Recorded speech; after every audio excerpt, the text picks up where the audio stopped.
অন্তিম পর্বে লাজুর মৃত্যু দেখিয়ে শেষ হলো কোণে দেখা আলোর গল্প, যা শোনার পর দর্শকদের মন খারাপ হতে বাধ্য। লাজু এবং অনুভবের কেমিস্ট্রি ভীষণই নজর কেড়েছে সকল দর্শকেরা প্রথম থেকেই মিল দেখতে চেয়েছে এই জুটির। তবে এবার টলিউডের অন্দরমহলে আসতে চলেছে একের পর এক নয়া নিয়ম। আপনারা সকলেই জানেন, সরকার পরিবর্তনের পর থেকেই প্রত্যেক বৃহস্পতিবার যে টিআরপি লিস্ট বার হতো তা বন্ধ হয়ে গেছে ইতিমধ্যেই, যার সাহায্যে অনায়াসে বোঝা যেত কোন ধারাবাহিক জনপ্রিয়তার দৌড়ে রয়েছে এগিয়ে আর কোন ধারাবাহিক রয়েছে পিছিয়ে। ঠিক সেই একই রকমভাবে পরকীয়াজাত গল্প আর দেখানো হবে না, এমনই বন্ধ করার দাবি উঠেছে অন্দরমহলে। কোণে দেখা আলো ধারাবাহিকটিকে প্রথম থেকেই দর্শকেরা দাবি করছেন এটি একটি পরকীয়াধর্মী, তাই এবার অন্দরমহলের বেশ কিছু কারণের জন্য আচমকা বন্ধ হয়ে যেতে পারে এই ধারাবাহিকের পথ চলা।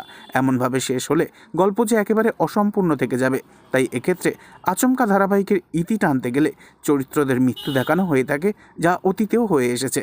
তবে গল্প শেষ হওয়ার ব্যাপারে এখনও পর্যন্ত অফিসিয়ালি কোনো নির্দেশ আসেনি। তো বন্ধুরা, আপনারা কারা কারা চান এই পরকীয়া গল্প যেন শেষ না হয়, অবশ্যই কমেন্টে জানাবেন।